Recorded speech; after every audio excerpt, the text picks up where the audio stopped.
여러분은 무엇을 믿고 살고 믿음의 근거가 어디에 있습니까? 여러분, 믿음 없이 살 수 없습니다. 사람도 믿어야 되고 나도 믿어야 되고 세상도 믿어야 되지만 여러분, 가장 비참한 얘기가 뭔지 아십니까? 세상에 믿을 놈 어디 있나? 그러면 끝난 거죠. 게다가 나 자신도 믿을 수가 없어요, 이제는. 그러면 다 무너진 겁니다. 믿음 위에 세워지고 인격이 세워지고 우리의 삶의 본질이 세워지는데 믿음이 와르르 무너지는 순간에 아무것도 없어요. 지금 우리는 이 세대가 바로 그 시간에 있으면 우리가 믿던 거 다 무너졌습니다. 이제 가치를 어디서부터 다시 수습해야 할지 알 수 없는 그런 절박한 시간에 왔습니다. 믿음의 근거를 사람들은 몇 가지로 생각합니다. 하나는 느낌입니다. 그래서 왠지 알 수 없게 믿음이 간다, 그런 거죠. 그게 참 중요한 겁니다. 느낌이라는 거, 이 feel이라는 거. 사실 그 슐라이마하의 철학의 중요한 점입니다. 결국은 믿음의 근거는 느낌이다. 그럼 우리의 감성이다. 여러분 아시는 대로 이유 없어요. 딱 보니까 믿음이 가요. 어떤 사람은 믿음이 안 가요. 그건 아무 근거 없어요. 왜 그러냐고 물으면 대답할 말 없어요. 그렇게 느껴졌을 뿐이야. 이것뿐입니다. 이런 느낌이라는 게 있는가 하면 또 하나는 눈으로 보아야 한다는 사람이 있어요. 모든 것은 눈으로 보고 눈을 내 믿음의 근거로 삼아요. 눈으로 보아야 한다. 그 다음에는 손으로 만져야 한다. 난 눈만 가지고는 안 돼. 내 손으로 만져야, 그래야 믿을 수 있다라고 생각을 합니다. 이걸 철학적으로 정리할 때는 그렇게 말합니다. Knowledge, acceptance and practice. 이 세 가지 말합니다. Knowledge, 지식의 세계. 이거는 생각으로 느끼고 이성으로 판단해서 합리적으로 받아들일 때 믿음이 갑니다. 합리적 사유 안에 믿음이 있습니다. 그런가 하면 acceptance는 이거는 느낌입니다. 아무리 사유가 그렇고 생각이 그렇고 논리가 그래도 마음이 움직이지 않으면 안 됩니다. 확실한데도 불구하고 누가 뭐래도 믿음이 가지 않아. 느낌이 없어. 요새 말로 필이 꽂히지 않으면 그 믿음이 되지 않습니다. 그런가 하면 practice입니다. 실제 경험해야 됩니다. 내 몸으로, 내 발로, 내 생활로 경험한 것만 믿을 수가 있다. 여러분, 그렇습니까? 그럼 우리가 경험이라는 게 있습니까? 모든 경험은 단회적 유랍니다. 한 번 지나갑니다.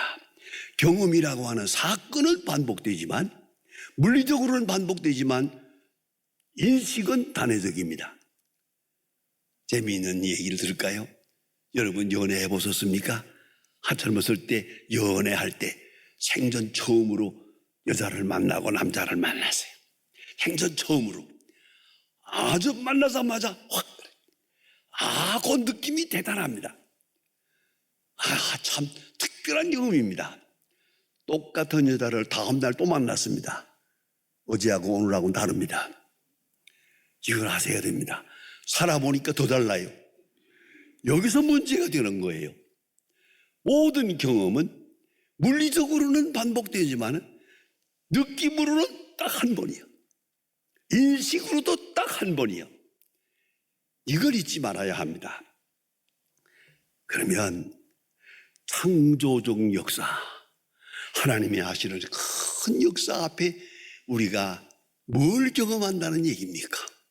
어떻게 해서 알겠다는 얘기입니까? 어떻게 해서 믿을 수 있다는 얘기입니까? 이것이 성경이 주는 총주제입니다. 믿음. 어떻게 해야 믿게 할 수 있을까? 어떻게 해야 믿어지는가? 어느 정도만 믿는가 하는 것입니다. 오늘 본문에 나타난 이 이야기는 너무나도 유명하고 중요한 얘기입니다. 예수님께서 부활하셨습니다. 부활 사건. 이건 창조적인 사건입니다. 역사의 중심에 신비로울 뿐만 아니라 이건 엄청난 능력의 계시입니다. 이 큰 사건, 이 부활이라고 하는 큰 사건 앞에 초라한 인간 내가 뭘 어떻게 하겠다는 얘기입니까? 어떻게 해서 내가 믿음을 가질 수가 있다는 얘기입니까? 사망 권세를 이긴 사건입니다.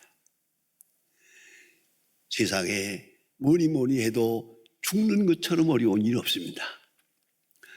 저는 언젠가 어느 이름을 대지 않겠습니다만 어느 목사님인데요. 목사님의 아버지도 목사예요. 그래서 언젠가 한번 그 얘기를 하는데 참 마음이 좀 서글퍼요. 제가 잘 아는 목사님인데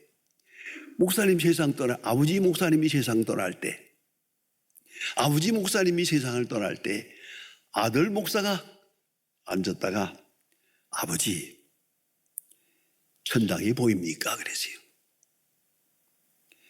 아버지 하는 말이 아직 안 보여. 나는 많이 두렵다. 그리고 죽었대요. 그래서 그 아들이 그 얘기를 자꾸 해나가는데 우리 아버지가 평생 설교하셨는데 왜 마지막에 나에게 실망을 주었다고. 여러분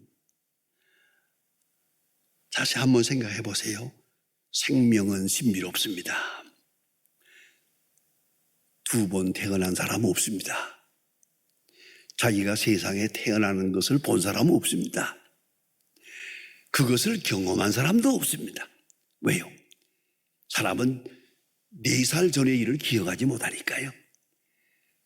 그 신비로운 일들 하나도 모릅니다. 그 기억이 없습니다.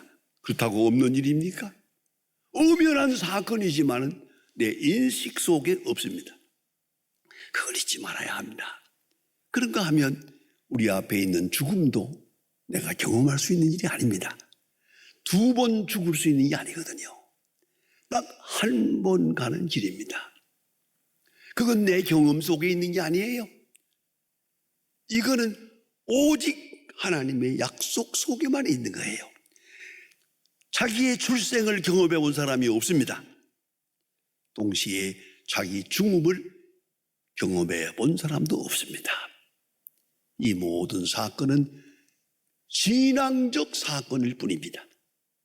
엄연한 사실이지만은 우리 마음에, 우리 생각에, 우리 인식 속에는 항상 새로운 것이고 모험적이고 창조적 경험일 뿐입니다. 부활 사건 단회적입니다. 역사에 딱 한 번 있은 겁니다. 경험도 단회적이고 이거는 그 전에 있었던 일도 아니고 누구도 본 사람이 없어요. 오직 성경만이 우리에게 증거하고 있습니다. 모든 경험은 딱 한 번 있는 일입니다. 한 번에서 지나가고 맙니다. 단회적입니다. 그런데 부활하신 예수님께서 나타나셨는데 그 신령한 몸, 성경은 이것을 spiritual body, 신령한 몸이라고 말합니다. 부활하신 예수님의 모습. 분명히 부활했는데 심지어는 음식도 잡수시고 같이 길을 가시기도 하고 마주 앉아 얘기를 하시고 계세요. 그러나 성경은 분명히 말합니다. 오히려 의심하는 자가 있더라. 안 그렇습니까? 부활하신 예수님 앉아서 같이 식사를 하고 있지만 아무리 쳐다보아도 아무리 생각해도 이거를 이해할 수는 없는 거예요. 그래서 성경은 오히려 솔직하게 말합니다. 오히려 의심하는 자가 있더라. 난 그 말이 너무 마음에 들어요. 마찬가지입니다. 지금도 예수님이 나타나서 말씀하신다 하더라도 여러분 같이 식사를 하고 같이 악수를 해도 아마 그럴 겁니다. 오히려 의심하는 자가 있더라. 당연하지. 의심한다는 게 당연하지. 난 그게 더 마음에 들어요. 왜요? 내가 경험한 게 아니니까. 새로운 경험이니까 계속 새로운 사건이요. 딱 한 번 있은 사건이요. 부활하신 예수님 얼마나 놀랍습니까? 여기 계신가 하면 저기 계시고, 또 앉아서 식사하시는가 하면 그 다음에 또 제자들에게 말씀하시고, 그 사람 문 다, 요 성경에 보는 대로 문 다 잠가놨는데, 잠겼는데 호련히 나타나가지고 평안할지어다. 정말 놀라울 거예요. 그 부활하신 예수님의 몸을 무엇으로 설명할 겁니까? 이거 딱 한 번 있은 사건이에요. 또 예표적으로 우리에게 보여주신 사건이에요. 내가 부활의 첫 열매이다. 내가 이렇게 부활했지, 너희도 이렇게 부활할 것이다. 말씀하고 계시거든요. 그런데 여러분, 역사적 사건과 신앙 사건은 다릅니다. 이걸 영어로 말하면 historical event, faith event. 무슨 말인고 하니, 사건은 사건이에요. 역사적인 사건이에요. 그러나 내가 그걸 믿느냐 안 믿느냐에 따라서 내게 사건이 될 수도 있고 안 될 수도 있어요. 내가 안 믿으면 없는 거예요. 일단은. 그러나 내가 믿는 만큼 그 사건이 사실이 되는 거예요. 이걸 잊지 말아야 합니다. 그런 거로 히스토리컬 이벤트, 예수님 부활하신 것은 확실하지만은 그걸 믿는 것, 믿는 사람의 마음에서 신앙사건으로 바뀌는 거예요. 믿는 순간 사건이 되는 거예요. 믿는 순간. 이 사건을 믿는 사람들, 예수님을 위해서 일생을 바치고 순교했어요. 기쁨으로 순교했어요. 왜? 부활 사건이 확실하니까. 내가 주님 앞에 가는 것이 확실하니까. 사도 바울 말합니다. 나의 달려갈 길을 다 가고 믿음을 지켰으니 내 앞에 생명의 면류관이 있도다. 환하게 바라보면서 로마 감옥에서 그는 순교합니다.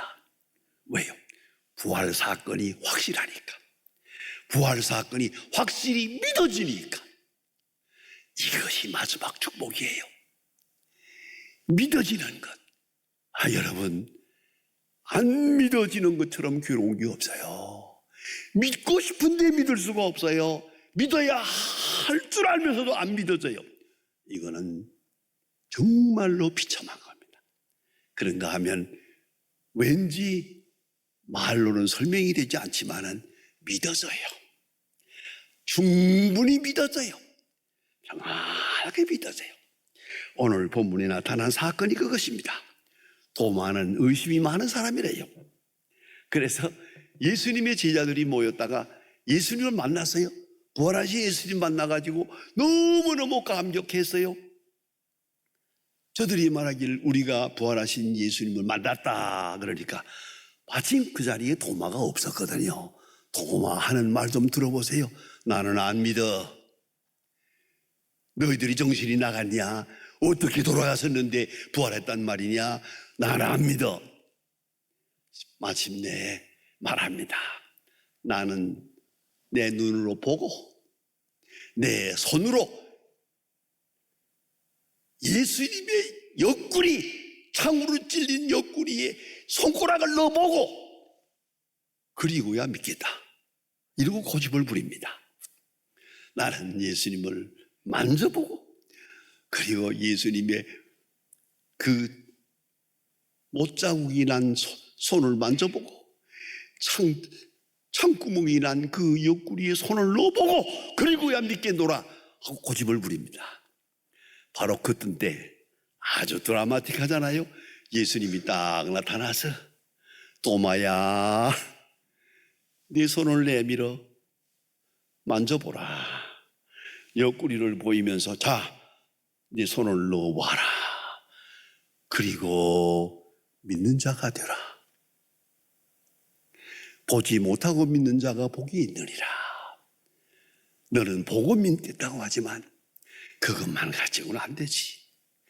보지 못하고도 믿어. 만져보지 않아도 돼. 아니, 만져볼 필요가 없어. 수수께끼 같은 얘기가 있습니다. 미국의 로스앤젤레스에 가면 기시박물관이 있습니다. 박물관 안에 그 루벤스가 그려놓은 유명한 그림이 있습니다. 저는 그 그림 갈 때마다 그 그림을 꼭 한번 봅니다. 그 그림 앞에는 사람들이 수십 명이 서서 계속 감상을 합니다. 그게 뭐냐면 예수님이 도마에 나타난 겁니다. 도마에 나타나서 옆구리를, 구멍이 뚫린 옆구리를 이렇게 딱 보이면서 만져보라. 도마가 손을 이렇게 하고 넣어볼까 말까 이렇게 하고 있는 걸 그림을 그렸어요. 참 잘 그렸어요. 500년 전에 그린 건데 저는 그 자리에만 가면 잘 떠날 수가 없어요. 1시간 동안 그걸 감상을 합니다. 자, 여러분, 수수께끼가 있습니다. 도마가 손가락을 넣어봤을까요? 말았을까요? 어떻습니까? 꼭 그래야겠습니까? 아마도 못 만졌을 거예요. 왜요? 만질 필요가 없으니까. 손가락을 넣어볼 필요가 없으니까. 그것이 믿음이에요. 꼭 내가 만져봐야겠습니까? 죄송합니다. 꼭 죽어봐야겠습니까? 그래야 죽음을 알겠습니까? 여러분, 깊이 생각해야 합니다. 예수님 말씀합니다. 야, 도마야, 그렇게 의심이 많으냐? 다른 사람 다 믿는데 너는 안 믿는다고? 나는 만져봐야 되겠다고? 그래, 만져봐라. 얼마나 자비롭습니까? 얼마나 고맙습니까? 이 의심 많고 고집 많고 이 못된 거, 이 못돼 먹은 걸 찾아오셔서 도마야, 내 손을 내밀어 내 옆구리에 넣어보라. 그리고 믿는 자가 되라 할 때 도마는 그 앞에 무릎을 꿇습니다. 주여, 어찌하여 나를 이렇게 사랑하십니까? 나같이 고집이 많고 못된 걸 찾아오십니까? 그리고 내 이 욕망을 채워주시고 만져보고 믿으라. 믿는 자가 되라. 믿는 자가 되라. 도마가 여기서 완전히 무릎을 꿇습니다. 나의 주님이시요 나의 하나님이십니다. 나의 주님이시요 나의 하나님이십니다. 이 confession, 이 고백이 중요한 겁니다. 여러분, 예수님은 세상에 오셔서 많은 병자를 고쳤습니다. 예수님은 의원입니다. 불쌍한 사람을 돌보았습니다. 말씀하셨습니다. 율법의 해석자가 되셨습니다. 희한한 능력을 많이 하셨습니다. 그러나 예수님이 끝끝내 제자들에게 가르치고 싶은 게 뭡니까? 나는 너의 하나님이다. 홀로살세게네도 말씀이 육신이 되어 우리 가운데 거하신다. 이 요한복음의 고백입니다. 하나님이 육체를 입어서 오늘 이 자리에 와서 너를 만나고 있다. 그런 거로 우리 입에서 나오는 고백이 뭡니까? 주는 그리스도시요 메시아입니다. 주는 능력이 많으신 분입니다. 주는 이적의 사람입니다. 기적의 사람. 아니요. 주님이 바라시는 것은 이겁니다. 나의 하나님, 주는 나의 하나님이십니다. 그 고백이 있어지기를 오늘도 기다립니다. 오늘도 우리는 주님을 봅니다. 나의 하나님. 도마의 신앙 고백입니다. 예? 주는 나의 주님이시요 나의 하나님이십니다. 그는 나를 다 알고 계십니다. 그리고 찾아오십니다. 나의 약함을 아시고 나를 사랑하십니다. 나의 고집되고 못쓰는 거 알고도 나를 사랑하십니다.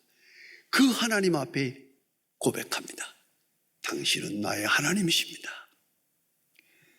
그래서 오늘의 우리의 기독교의 신앙 고백의 뿌리가 되는 겁니다. 이걸 잊지 말아야 합니다. 기독교가 누굽니까? 그리스도인이 누굽니까? 예수를 사람으로 보는 게 아닙니다. 예수를 성자로 보는 게 아닙니다. 예수를 능력의 사람으로 보는 게 아닙니다. 예수는 나의 하나님. 성부, 성자, 성령. 그래서 우리는 예배 시간마다 이 삼위일체의 신앙을 고백합니다. 아버지 하나님, 아들 하나님, 성령 하나님. 성부, 성자, 성령. 이 우리 신앙 고백, 기독교의 신앙적 기초가 되는 것입니다. 이걸 잊지 말아야 합니다. 기독론의 극치가 여기에 있습니다. 그리고 스데반이 세상 떠날 때 하늘을 보며 말합니다. 인자가 하나님 우편에 서신 것을 보노라. 이건 뭡니까? 세상 끝날에 만 세상을 심판하러 오실 그 인자를 바라봅니다. 인자라고 고백합니다. 오늘 본문에서는 나의 하나님, 나의 하나님. 여러분 뭐래도 항상 나의 하나님이 나와 함께 계시고 나의 하나님이 나를 찾아오시고 오늘도 나를 사랑하시고 그 능력이 함께 하신다. 그걸 믿는 것이 바로 부활입니다. 그게 부활절입니다. 부활은 죽음보다 강합니다. 많은 사람이 예수를 죽이려고 별방법을 다 했지만 죽은 것 같으나 부활하셨습니다. 부활은 죽음보다 강합니다. 아니, 미움보다 사랑은 더 강합니다. 십자가에 돌아가시면서도 하나님이여 저들의 죄를 사하소서 했습니다. 기도했습니다. 사랑은 죽음보다 더 강합니다.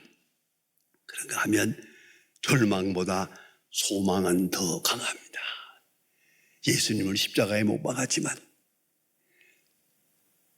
예수에게도 없지만 제자들의 마음속에도 절망은 없습니다.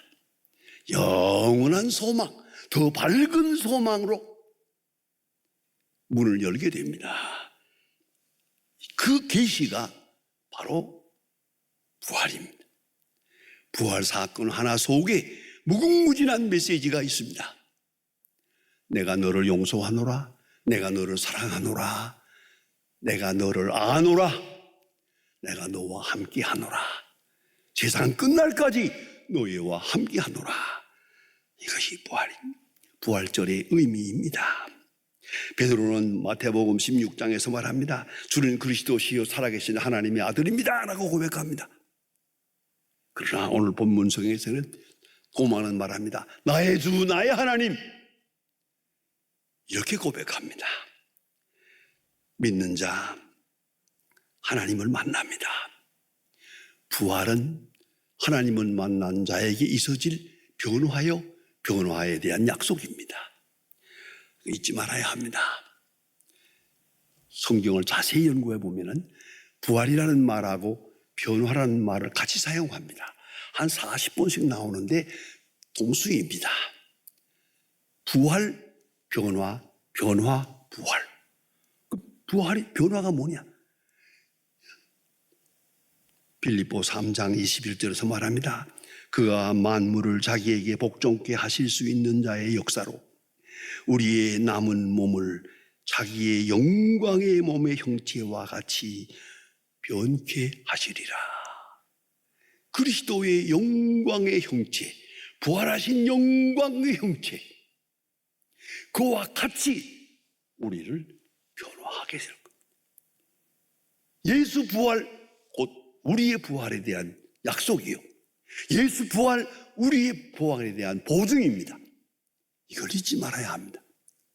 우리는 그 누구처럼 죽어가고 있는 게 아닙니다. 늙어가고 있는 것도 아닙니다. 예수님 앞에 가까이 가고 있는 겁니다. 예수님을 향하여 가까이 가고 있는 겁니다. 부활의 아침을 향하여 하루하루 가까이 가고 있는 겁니다.